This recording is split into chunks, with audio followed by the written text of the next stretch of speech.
रावसाहेब, कुळगाव बदलापूर मध्ये एक अजब प्रकार भाजपमध्ये उघडकीस झालेला आहे, म्हणजे घटना घडलेली आहे की आपटे जे लैंगिक अत्याचार प्रकरणात, लहान मुलीच्या लैंगिक अत्याचार प्रकरणात आरोपी आहे, त्यांना स्वीकृत नगरसेवक भाजपने केलेला आहे.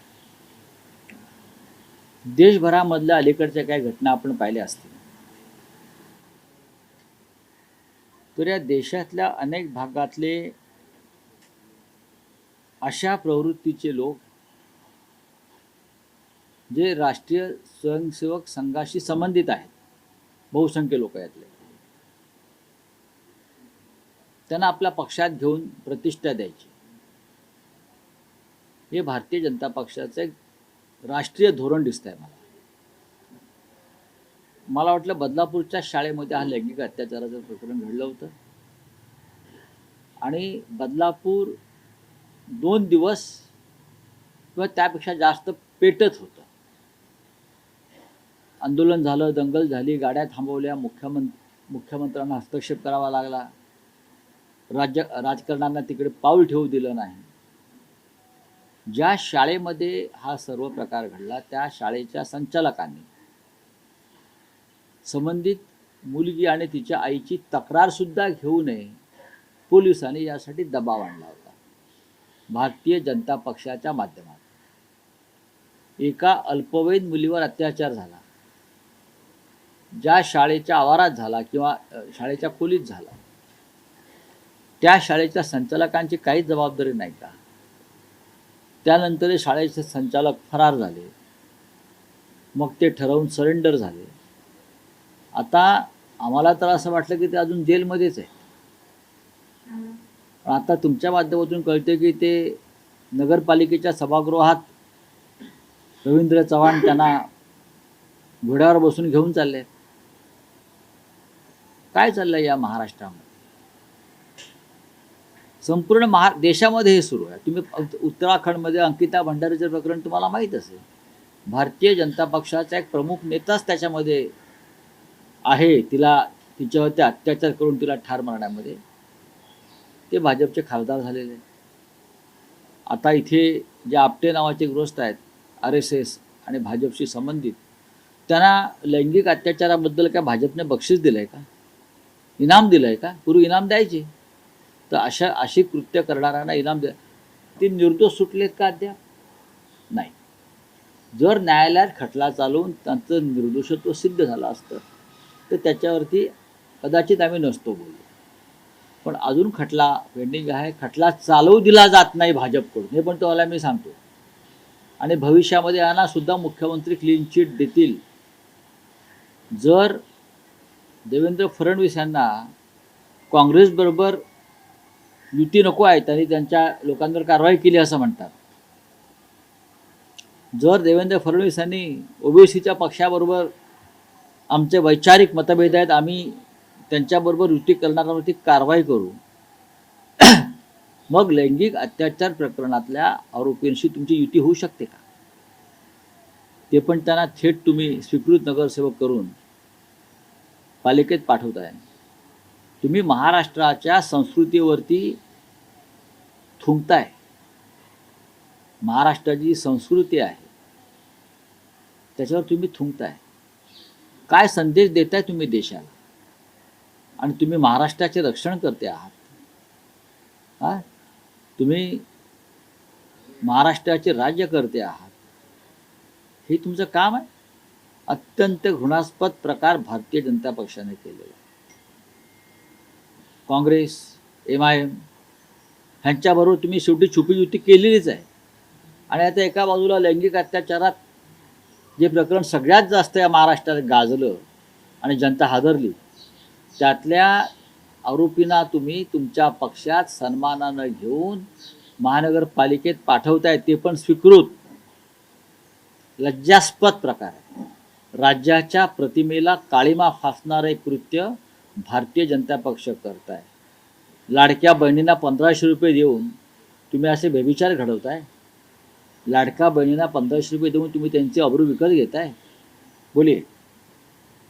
रावसाहेब, पुणे आणि पिंपरी चिंचवडमध्ये दोन्ही एनसीपीची युती आहे.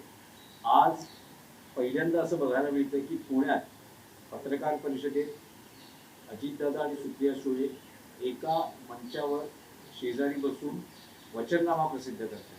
कदाचित महापालिका निवडणुकांनंतर असाच एक मंच असू शकतो आणि देशाच्या राजकारणात नाही याच्या महाराष्ट्राचं एक वेगळं नाही, चित्र बघा की अजित पवार आणि सुप्रिया सुळे या एकत्र आहेत, बसलेले आहेत, याचं आश्चर्य वाटण्याचं कारण नाही. दोन पक्ष वेगळे आहेत, दोन भाऊ बहीण आहेत आणि दोन विभिन्न आघाडीतले हे लोक आहेत. एकमेकाच्या विरुद्ध वैचारिक लढाई लढणारे लोक आहेत. अजित पवार हे नरेंद्र मोदी आणि त्यांच्या विचारधारेचं समर्थन करतात. अजित पवार नरेंद्र मोदी, अमित शहा यांच्या राजकारणाचं, त्यांच्या लोकशाही विरोधी कृत्याचं, त्यांच्या संविधान विरोधी कृत्याचं, त्यांच्या पापाचं समर्थन करणाऱ्या आघाडीमध्ये.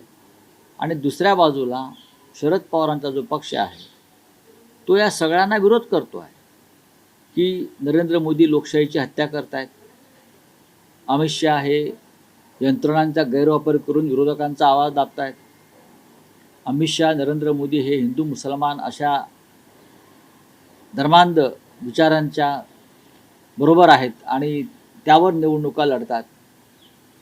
पण आता हे दोन पक्ष एकत्र होऊन निवडणुका लढतात. त्याच्यावरती भारतीय जनता पक्षानं उत्तर दिलं पाहिजे. मी सुप्रिया सुळे यांना प्रश्न विचारणार नाही. आमच्यासाठी अजित पवार भारतीय जनता पक्षाच्या विरोधात जाऊन इथे आलेले आहेत आणि निवडणूक लढतात हे महत्त्वाचं आहे. पण जर आता परवा आशिष शेलार हे अजित पवारांची सावरकरांवर शिकवणी घेत होते, मग अजित पवारांना शिकवणी लावली आहे का सावरकर विचारांची? मग जर शिकवणी लावली असेल तर मग तुमच्याबरोबर ते का नाही, ते दुसऱ्या पक्षाबरोबर का आहेत? पण महाराष्ट्राच्या राजकारणामध्ये जो गोंधळ झाला आहे, एक डबकं झालेलं आहे आणि त्या डबक्यामध्ये बेडूक डराव करत बसल्यात. त्यांना कोणत्या विचार नाही.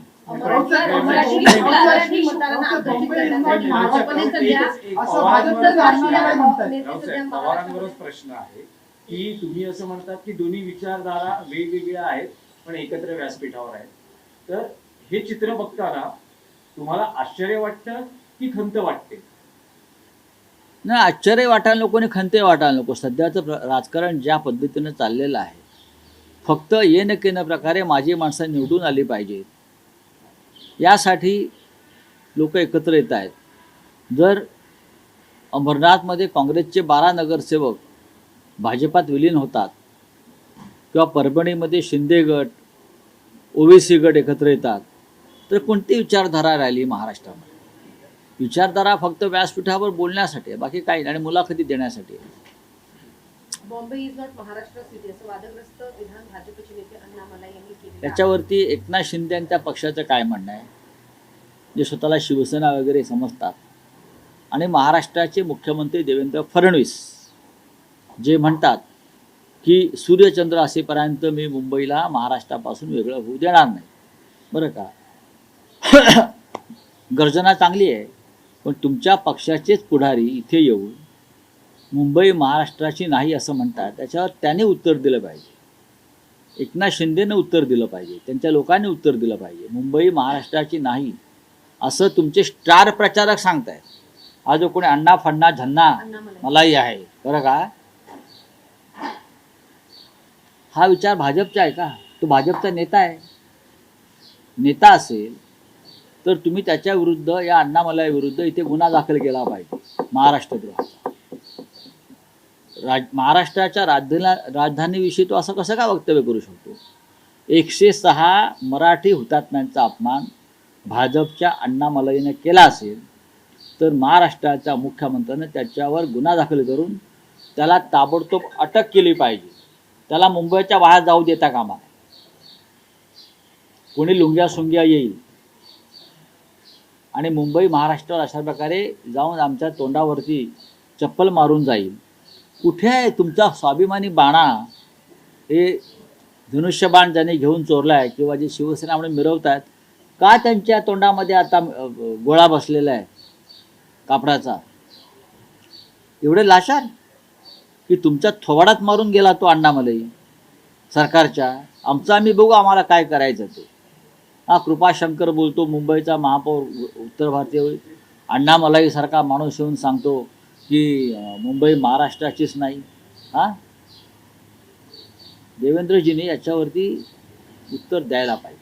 सर, रश्मी शुक्लाने 5 दिवसापूर्वी रिटायरमेंटपूर्वी एक अहवाल सादर केला होता. मीरा भाईंदरच्या प्रकरणामध्ये देवेंद्र फडणवीस आणि शिंदे यांना गोवण्याचा प्रयत्न केल्याचा अहवाल त्यांनी सादर केला होता आणि त्यांनी संजय पांडे यांनी हा म्हणजे दबाव आणला होता असं तुमच्या माहितीसाठी सांगतो, रश्मी शुक्ला या राष्ट्रीय स्वयंसेवक संघाच्या कार्यकर्त्या आहेत. त्यांचं अख्खं कुटुंब हे भाजप आणि राष्ट्रीय स्वयंसेवक संघाचे कार्यकर्ते म्हणून ते काम करतात आणि त्या वर्दीतल्या संघाच्या कार्यकर्त्या होत्या. त्यांच्या अहवालावरती विश्वास ठेवता येणार नाही. तसं नसतं तर त्यांना एक्सटेन्शन दिलं नसतं ना, संघाच्या दबावामुळे दिलं. ते तिथे काय दुर्लक्ष. चला, आप हिंदी में बोलिए. एक मराठी प्रश्न आहे. देवेंद्र फडणवीस असं म्हणतात की बाळासाहेब ठाकरेंचा जन्मही पुण्यातला होता, त्यामुळे तशी मुंबई ही माझी कर्मभूमी आहे बघा, असं फडणवीस म्हणतात. अण्णामलाईवरच्या वक्तव्यावर आधी तुम्ही उत्तर द्या, मग जन्मभूमी, कर्मभूमी, धर्मभूमी काय ते आम्ही बघू. बाळासाहेब ठाकरेंचा इतिहास काढण्याचा तुम्ही भानगडीत पडू नका. त्या खोदकामात तुम्हीच गाडले जा. फडणवीस साहेब, तुमचा स्टार प्रचारक मुंबईत येऊन तुमच्या थोबाडीत मारून गेला अण्णामलाई, बरं का. आता तुम्ही त्याच्या लुंगीमध्ये तोंड लपवणार का? सांगा ना. मुंबई महाराष्ट्राची नाही ही सुरुवात, जे आम्ही म्हणतोय मुंबई तोडण्याचा प्रयत्न सुरू आहे भाजपचा, ही चाचपणी आहे. चला, थँक्यू.